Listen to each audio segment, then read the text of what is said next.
Let me tell you something straight from the soul. There comes a moment in life where the noise fades, the crowds disappear, and you're left face to face with the truth. A truth you can't run from. A truth you can't silence with distractions or hide beneath ambition. And that truth is this: you don't get to rewind time. You only get to rewind time. And if you're lucky, you'll learn before it's too late. The wisdom of age doesn't scream, it whispers. It sits in rocking chairs with tired eyes and worn hands. It doesn't come from textbooks. It comes from heartbreak, from betrayal, from holding someone's hand in their final breath. You see, old folks carry the kind of wisdom this world forgets, the kind that can change your life if you're willing to listen. And if you do, you'll never walk the same, speak the same, or think the same.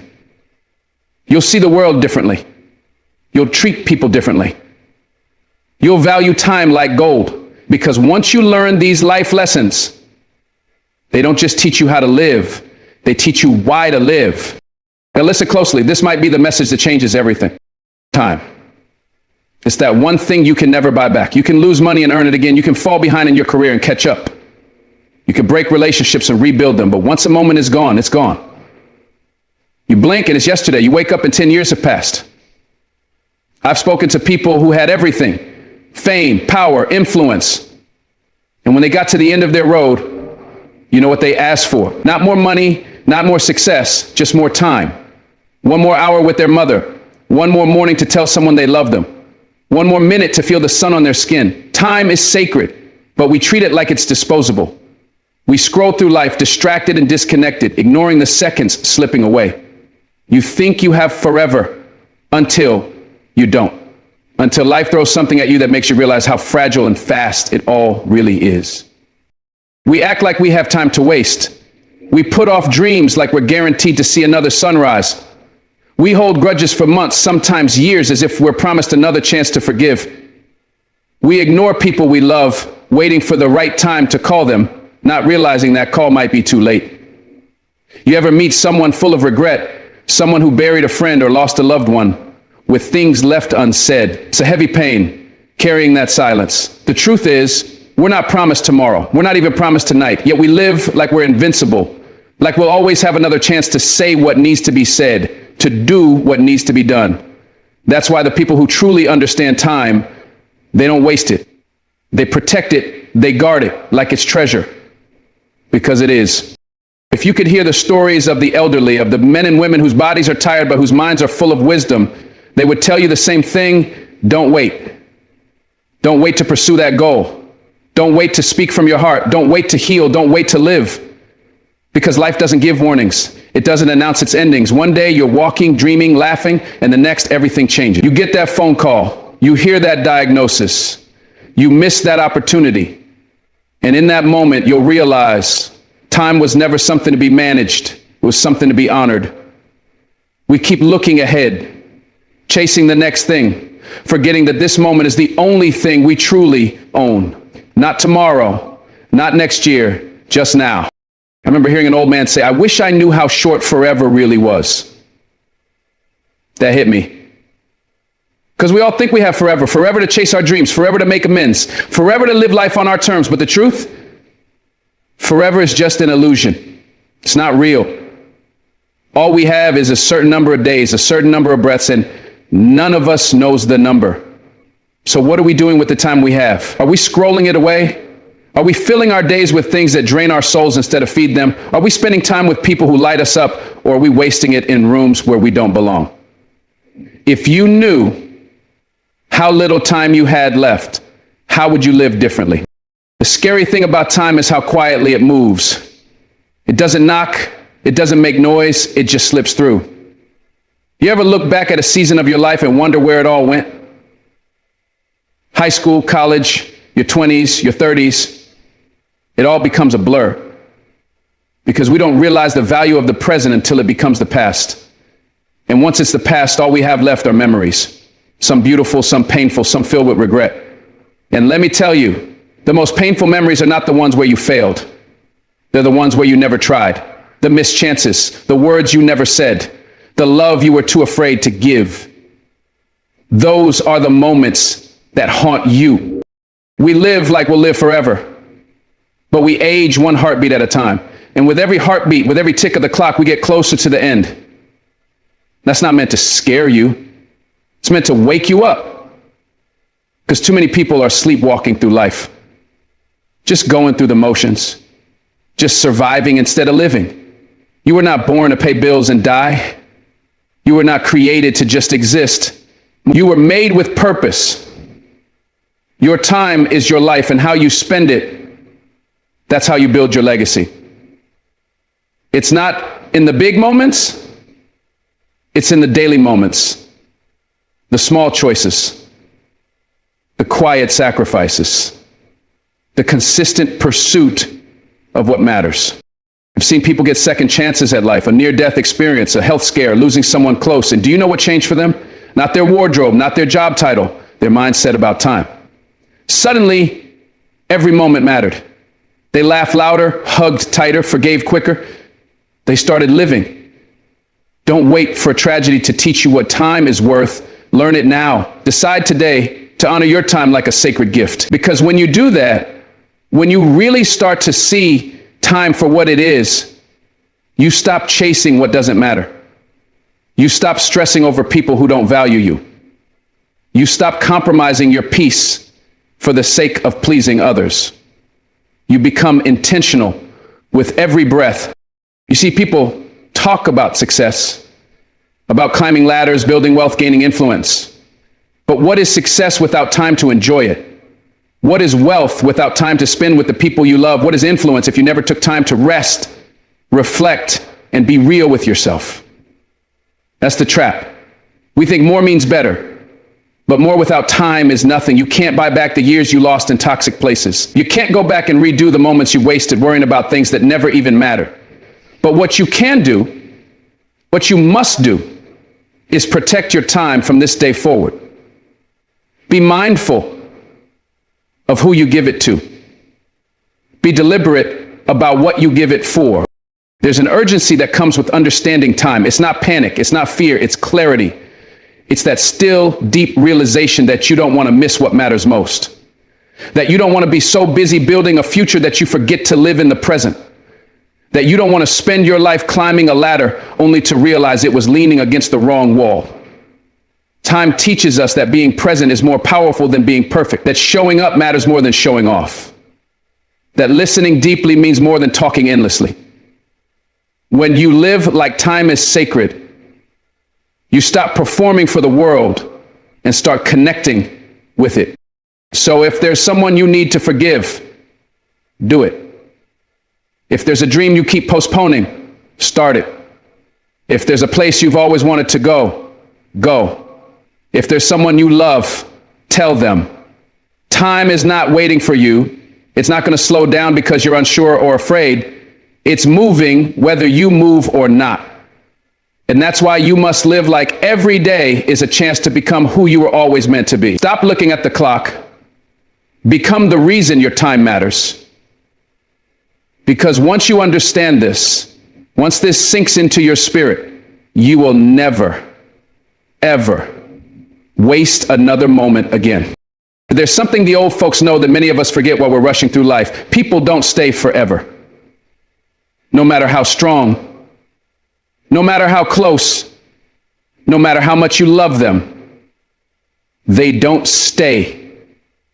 One day, without warning, you'll look around and someone who's always been there won't be.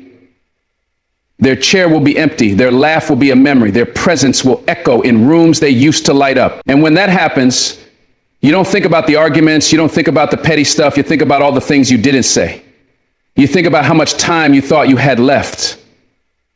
The truth is, you don't get to hold on to people forever. You get moments. You get pieces of time.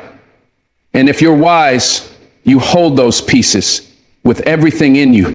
We walk around like people are permanent, like they'll always be one phone call away. We think we can ignore the message, skip the visit, cancel the dinner, and just reschedule it next week, next month, next year. But sometimes, next time never comes. Sometimes that message you put off replying to becomes the last one they ever sent. Sometimes the hug you skip becomes the one you wish you'd held a little longer. And the worst part, you don't realize the value of a person until they become a photograph.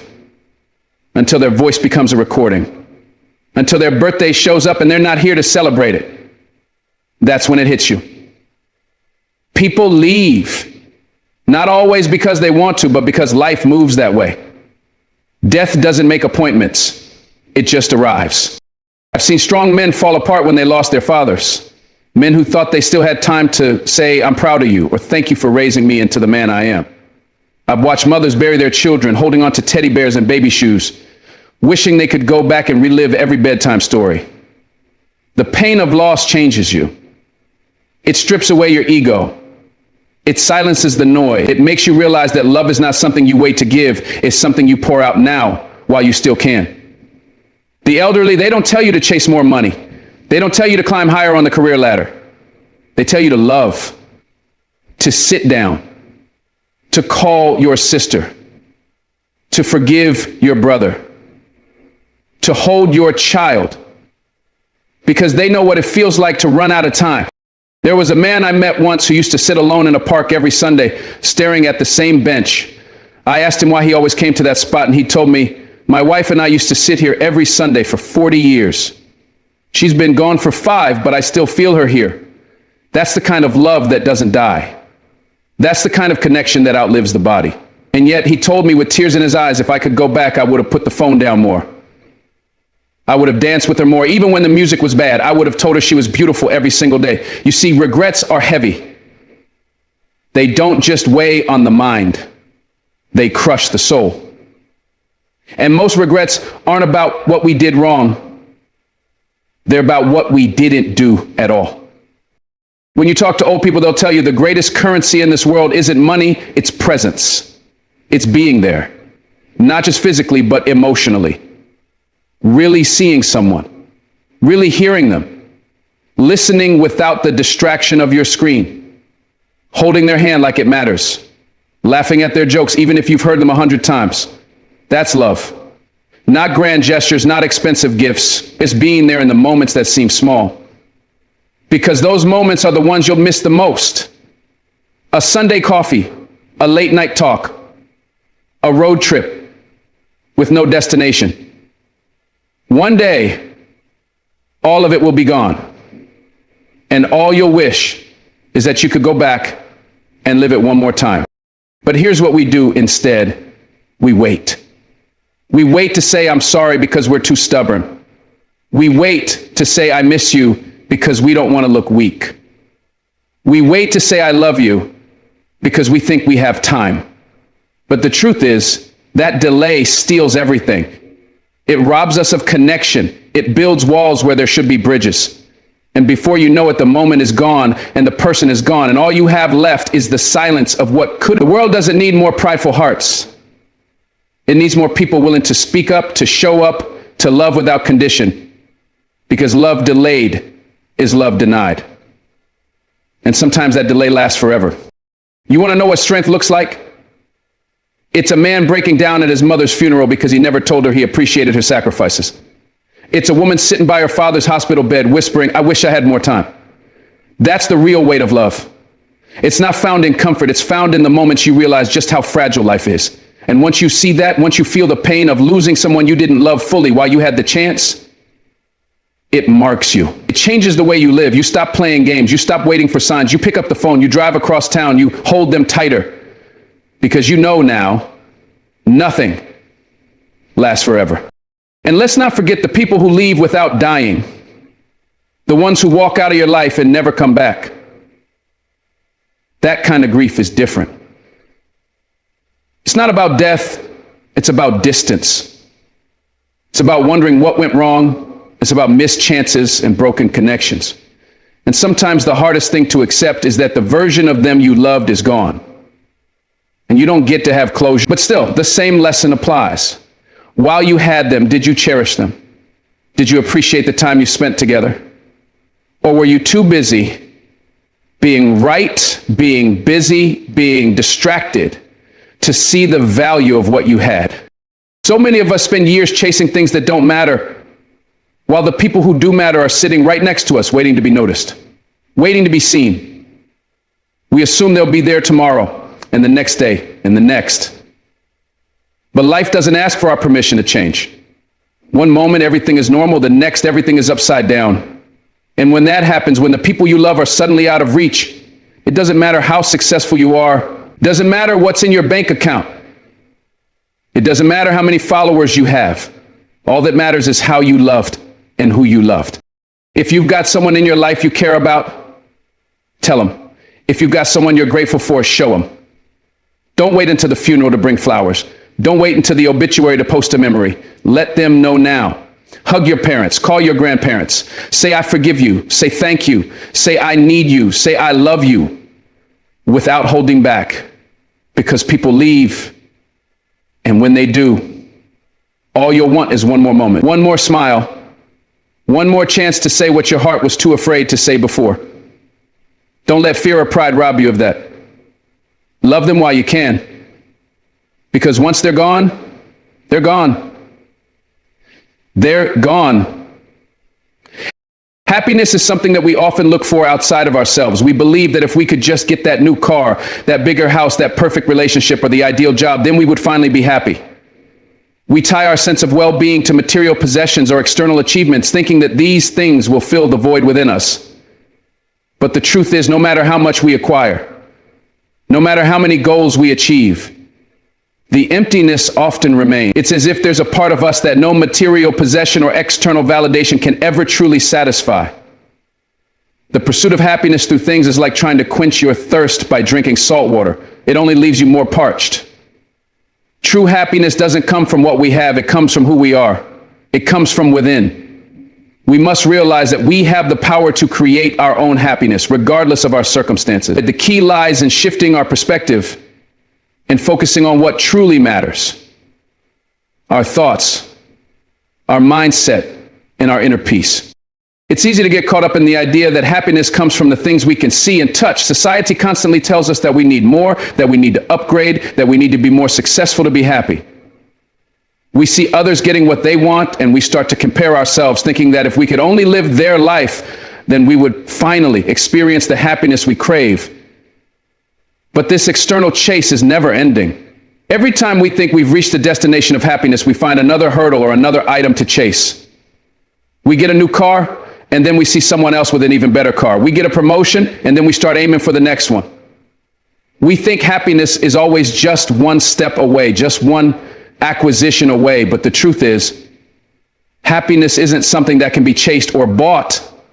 It's something that can only be cultivated from within. It's a choice that we make each and every day, no matter where we are or what we have.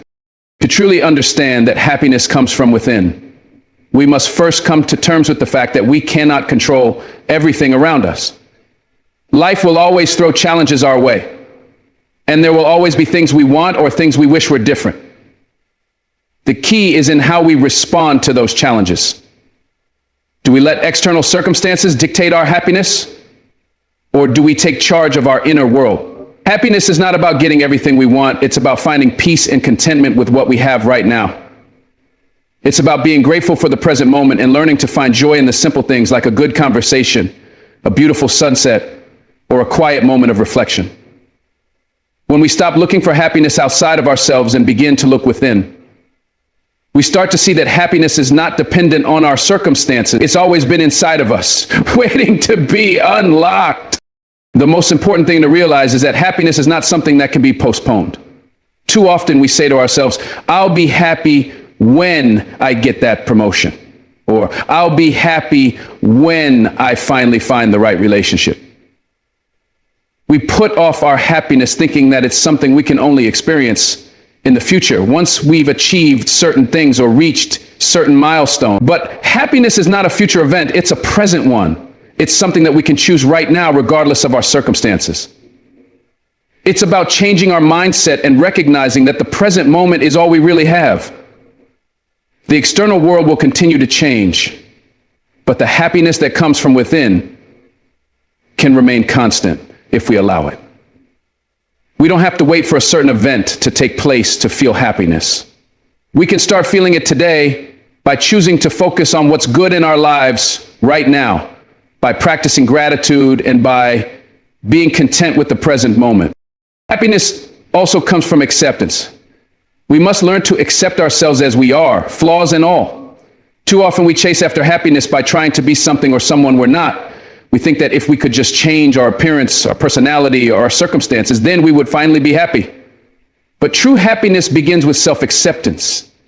It's about loving ourselves as we are, without constantly comparing ourselves to others or trying to live up to unrealistic standards. When we accept ourselves, we open the door to inner peace and happiness. We stop fighting against ourselves and start embracing who we truly are. Happiness comes from being at peace with ourselves, with our past, and with where we are in life right now.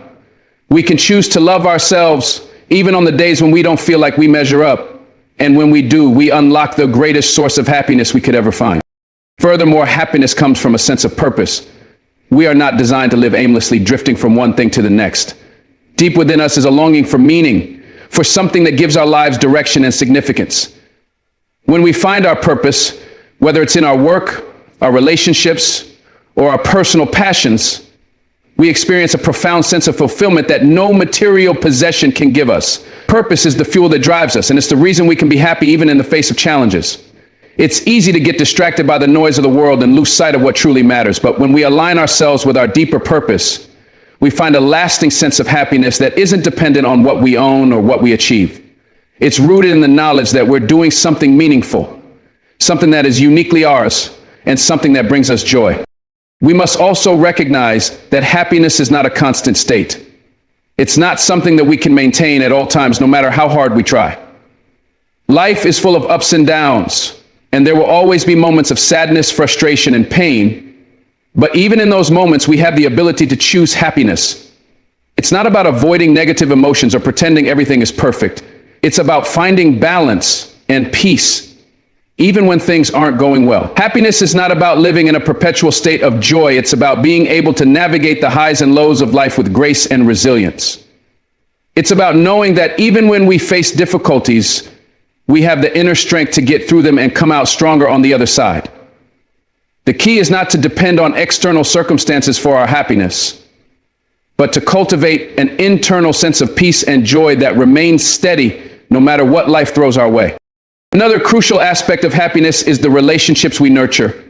While material things cannot bring us true happiness, the connections we share with others can greatly enhance our sense of well-being. Happiness comes from love for ourselves and love for others. It comes from the bonds we form with family, friends, and even strangers who cross our paths. When we give love freely, when we show kindness and compassion, we experience a deep sense of fulfillment that no possession can provide. Relationships give us a sense of belonging, of being seen and understood. They remind us that we are not alone in this world, and that love is the most powerful force we can experience. It's important to invest in the people who matter most to us and to cultivate a sense of community and connection in our lives. Happiness is also about learning to let go. We often hold on to things, whether it's grudges, regrets, or unmet expectations, believing that they will somehow bring us happiness. But the truth is, holding on to the past only weighs us down and keeps us stuck.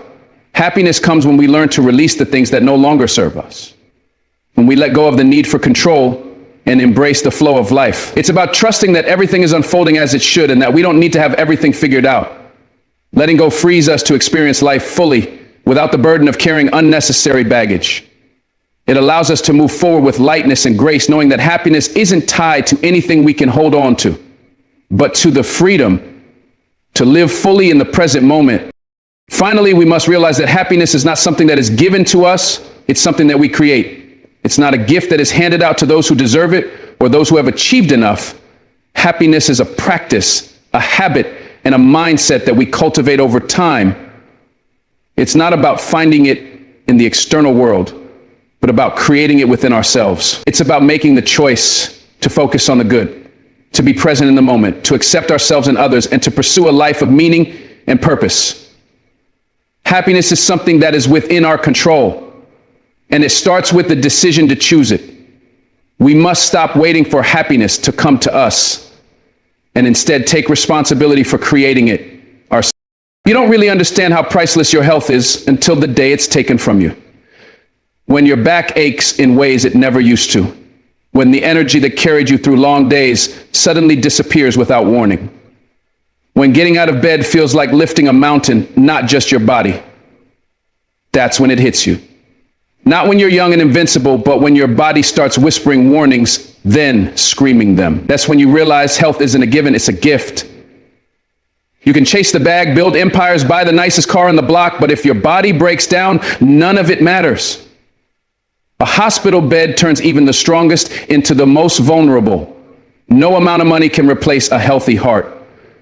No luxury home can take away the pain of disease.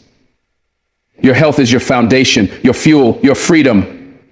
And most people don't realize it until it's too late. We spend our youth burning the candle at both ends. Drinking too much, sleeping too little, running on caffeine and convenience. We live like there's no tomorrow until our bodies start to make us pay for yesterday. The scary part? It doesn't happen overnight. It creeps in slowly. One skipped checkup, one ignored symptom, one more late night. Then one day the doctor walks in and says words you never expected to hear. And suddenly, everything stops. All those deadlines, all those meetings, all those to-do lists, none of them matter now. The only thing on your mind is, will I get better? That's when you realize you traded your health for hustle, and the return wasn't worth it. Because the truth is, when your body is sick, your mind suffers, your spirit grows tired, and every second of life becomes a battle you never trained for. I've seen strong men crumble from illnesses they never thought would touch them. I've watched women who gave their all to others forget to take care of themselves until it was too late. We're taught to grind, to push, to succeed. But we're not taught to rest, not taught to nourish, not taught that our bodies aren't machines, they're sacred. They carry us, they speak to us, they warn us, and we ignore them like background noise until we can't anymore. Until we find ourselves sitting in hospital waiting rooms, praying for answers, bargaining with God for one more chance. And if we get that chance, we never live the same way again. Because once you've faced your fragility, once you've seen how quickly it can all fall apart, you stop taking your breath for granted. You want to know real wealth? It's walking up a flight of stairs without pain. It's waking up with energy without medication. It's holding your child in your arms without struggling to breathe. That's wealth, that's gold. But too many people chase numbers in their bank account and forget the one number that matters. Your blood pressure, your heartbeat, your oxygen level. Because those numbers will determine whether you're around to enjoy everything you work so hard for. What good is success if you're too sick to taste it? What good is retirement if you can't enjoy it? The saddest people I've ever met were the ones who had it all, but their body said no more. Their time stolen by neglect, by stress, by years of saying, I'll take care of myself later. Later never came, and they paid with time they couldn't get back. When you're healthy, you feel like you can take on the world. And that confidence fools you into thinking your body can handle anything. But the body has limits, and when you cross them, it keeps the score. Every meal you skipped, every night you stayed up, every emotion you bottled up, it all adds up. And one day it demands repayment. So why wait? Why not protect what you have now instead of repayment later? Why not eat for fuel instead of escape? Why not walk for your mind instead of scrolling through your phone? Why not make your health your first investment instead of your last regret? People spend more money trying to fix their bodies than they would have spent taking care of them in the first place. It doesn't take perfection, just awareness, just effort, just respect for the one thing you can't buy once it's gone. And let's not ignore the mental side of health. Because if your mind isn't right, nothing else will be. Stress will destroy your body faster than any fast food ever could. Anxiety will steal your sleep and leave you drained. Depression will weigh down your spirit until the light inside you feels dim. And yet we keep pretending mental health isn't health. We keep telling ourselves to push through, to man up, to smile through the pain. But unhealed trauma becomes physical illness. Suppressed emotions become chronic pain. Your mind and body are not separate. They speak to each other. And when one suffers, the other follows. So protect your peace. Say no more often. Step away from toxic people. Create space to breathe. Healing isn't just about vitamins and workouts. It's about choosing what kind of energy you allow into your life. Peace is a health plan too. I remember a man who once said, I used to pray for success. Now I pray for sleep without pain. That line stuck with me. Because we take sleep for granted until it becomes a luxury. We take mobility for granted until a wheelchair becomes our reality. We take life for granted until we're staring at death. But you don't have to wait for tragedy to wake up. You don't have to get sick to start caring. You can change right now. You can drink more water today. You can go for a walk today. You can get that checkup today. Small steps, big shifts. It's not about doing everything. It's about doing something to honor your body, your temple, the only one you've got. Because once you break it, no amount of praying, no amount of wishing will fix what years of neglect destroyed. You know what else the elders say? If you've got your health, you've got everything. It sounds simple, almost cliche, but it's the truth. You won't understand how true that is until your health is gone. Until you're fighting just to breathe, fighting just to walk, fighting just to eat. And if that day comes, you trade all your achievements just to feel normal again. So why not treat your health like the treasure it is? Why not eat to live instead of living to eat? Why not sleep like your body depends on it? Because it does. You can always make more money. You can always find another job, but you can't download a new liver. You can't upgrade your lungs. Your body is the only ride you get through this life. Don't crash it before you reach your destination. We admire those who grind 24/7, who hustle without sleep, who sacrifice everything for success. But what if we started admiring those who protect their peace, who prioritize their health, who say, no, I can't stay late. I need rest. That's not weakness, that's wisdom, that's maturity. That's someone who understands that success without health is a ticking time bomb. It's only a matter of time before it explodes. And when it does, you'll be left with memories of the grind, but not the strength to enjoy the results. Let's flip the script. Let's raise our kids to value well-being over burnout. Let's model what it means to care for ourselves, not because it's trendy, but because it's necessary. Because a strong body leads a strong life, and a healthy mind builds a peaceful legacy. So while you're chasing your dreams, remember to chase your health too. Make rest a priority. Make joy a habit. Make nutrition a practice. Don't wait for a diagnosis to value what you have now. The body that wakes you up in the morning is your greatest gift. The heart that beats without your permission, the lungs that breathe without your awareness. That's grace. That's power. And it's worth protecting. Don't take another step without gratitude. Don't take another bite without intention. Love yourself enough to care now so you're not crying later. Because the truth is simple and eternal. Health is wealth. And if you lose it, no amount of riches can buy it back. When it's all said and done, when the spotlight fades, when the applause stops, when the crowd walks away, what remains is your character. That's the real you, not the image you put online, not the version of you people celebrate when you're winning. No, your character is who you are in the dark when no one's watching. It's how you treat the janitor when the cameras aren't rolling. It's the voice you use when you're angry. It's the decision you make when no one will ever find out. That's your legacy. That's what people will remember. You can have all the talent in the world, but if your soul is rotten, your name will fade in shame. You can reach the top of the mountain, but if you crushed others on your way up, you'll find yourself alone with guilt as your only companion.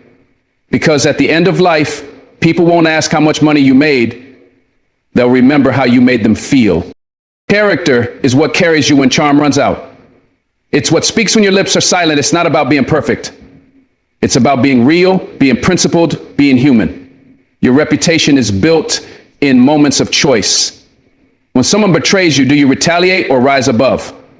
When life tempts you to cut corners, do you cheat or stand tall? Every time you choose the hard right over the easy wrong, you're adding to your legacy. And here's the truth. People might not see it immediately. They might not applaud you for it, but over time, character shines. It becomes your armor. It becomes your name. And your name, that's your greatest asset.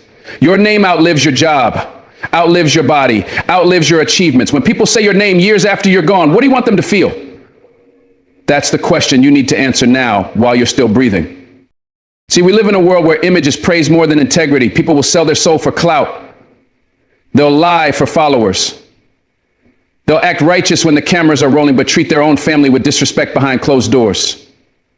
But the truth always surfaces. Maybe not today, maybe not tomorrow, but eventually, who you are will speak louder than what you post.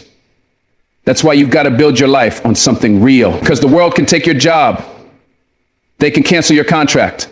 They can forget your victories, but they can't take your character unless you hand it over. And if you hold on to it, if you protect your values, your principles, your kindness, then you've already won. Because long after the noise dies down, your character will echo in the lives you touched, in the hearts you healed, in the truth you lived. That's what legacy looks like. You want to leave something behind? Leave honesty, leave humility, leave strength of soul, because that's the kind of wealth that lives forever. No one remembers who had the biggest house on the block. No one cares who had the fanciest watch at the funeral. But people remember the one who showed up when they were hurting, the one who listened without judging, the one who held the door open when the world was slamming it shut. That's the kind of legacy that gets passed down through stories. That's the kind of name that kids speak with pride. And here's what people don't understand. It's built daily, in the little things, in how you speak to strangers, in whether you keep your word when it's hard. Your character is like a muscle. You've got to work on it constantly, not for applause, not for likes, but because your soul demands it. I've seen men rise to fame and fall overnight, not because they weren't skilled, but because they lacked discipline and humility. I've seen women with all the beauty in the world lose their influence because they forgot how to treat others with grace. Talent may open doors, but character is what keeps them open, because people don't trust the loudest voice. They trust the most consistent heart. They don't follow perfection, they follow sincerity. And the ones who leave the biggest impact are not the flashiest. They're the ones who led with integrity when no one was clapping. That's what true strength looks like.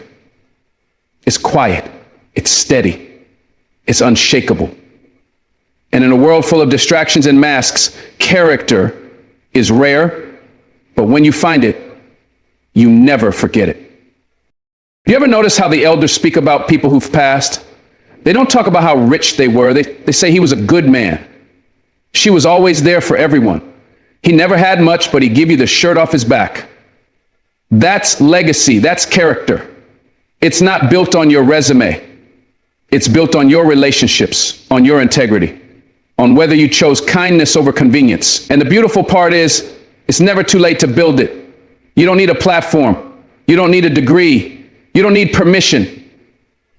You just need the willingness to grow, to admit when you're wrong, to learn from your mistakes, and to choose better every single day. That's how legacies are written. Not in ink, but in actions. I remember someone once said, your character is what you are when no one is looking. That stuck with me.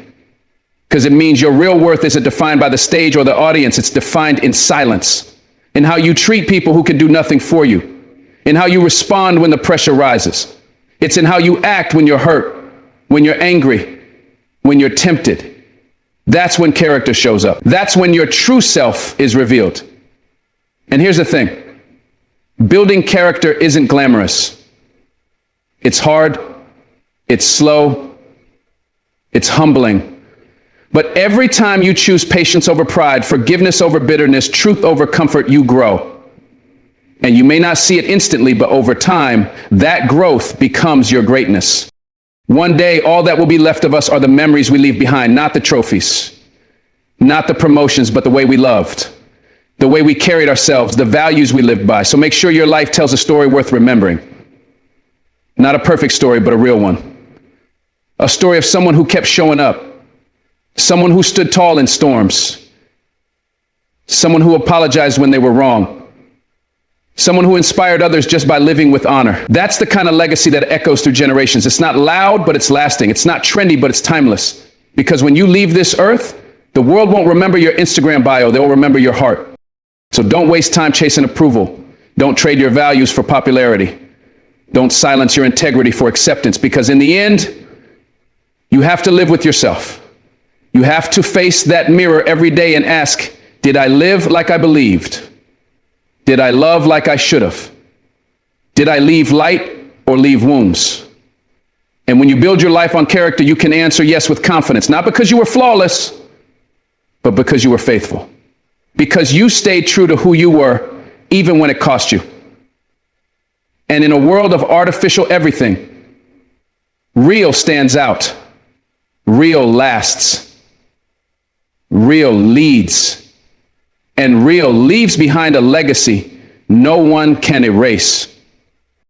There comes a point in every person's life when pain knocks on the door and makes itself at home. Maybe it's heartbreak. Maybe it's betrayal. Maybe it's loss. Deep and suffocating. Whatever form it takes, it cuts deep. It lingers. And if you're not careful, that pain will become the narrator of your life. It will shape how you think, how you trust, how you move, how you love. Pain has a voice, and if you don't silence it, it will speak lies to your soul. It will convince you that everyone is out to hurt you. It will make you see danger where there's love.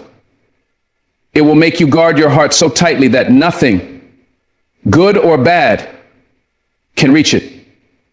That's what happens when you hold on to pain. It doesn't just sit quietly in a corner. It spreads. It grows roots. It poisons your spirit. That's why you have to let it go. Not because what happened didn't matter, but because you. The hardest part about pain is not what it does to your body, but what it does to your mind. It rewires you.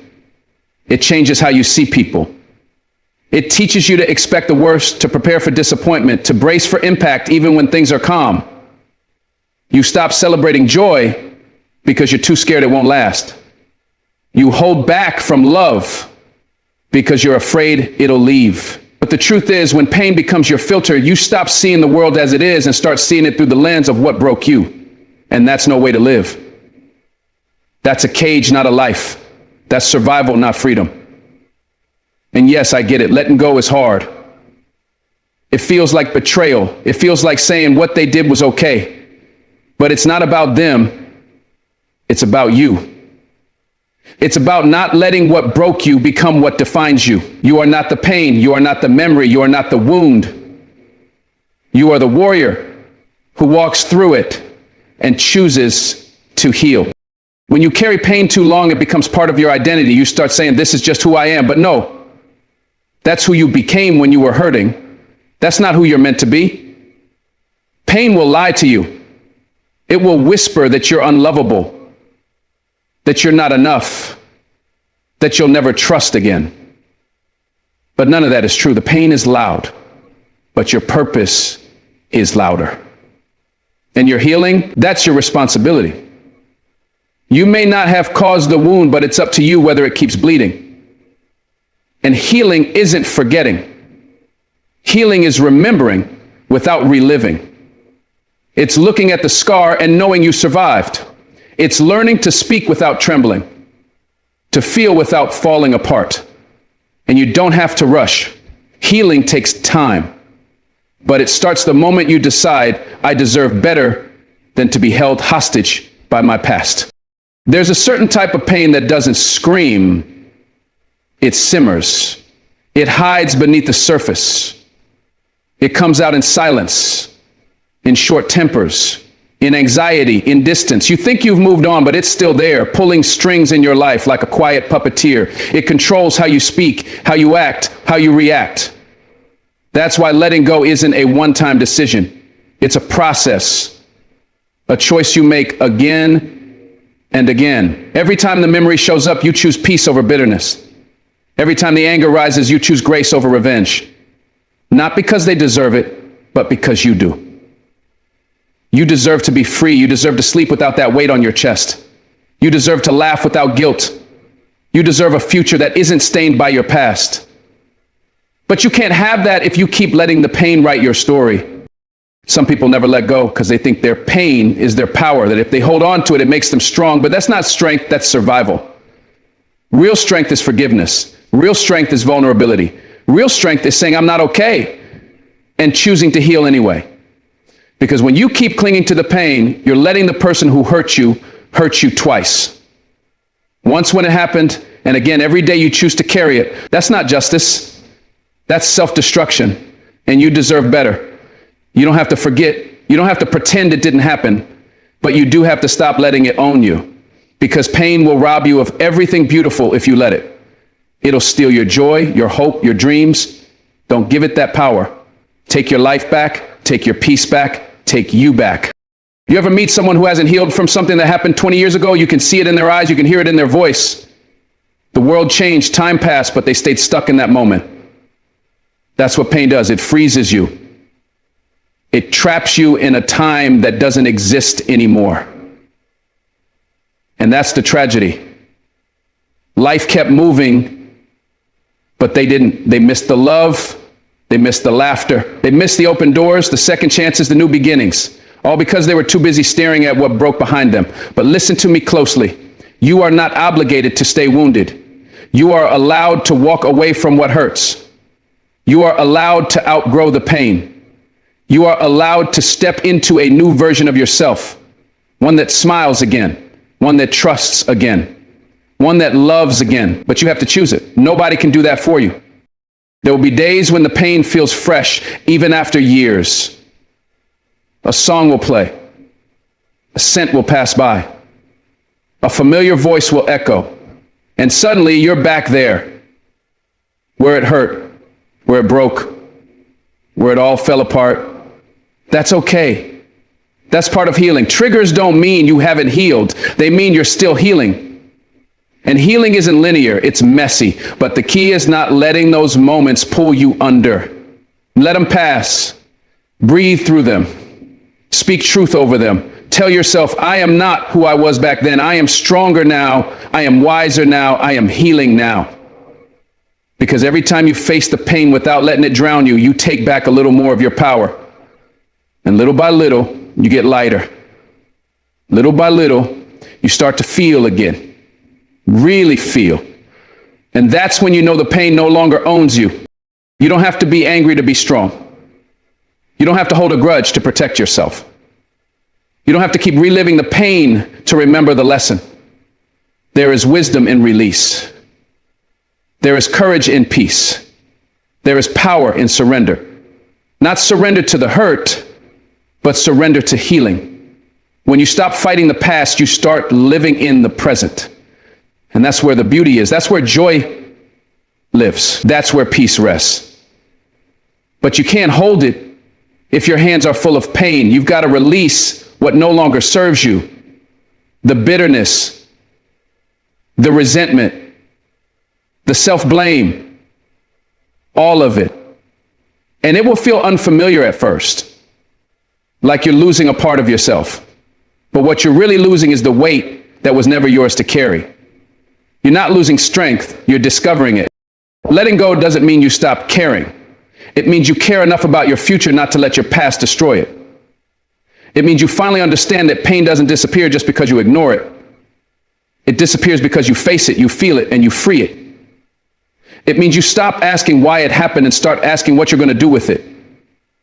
Are you going to let it build you or break you? Are you going to let it harden your heart or deepen your compassion?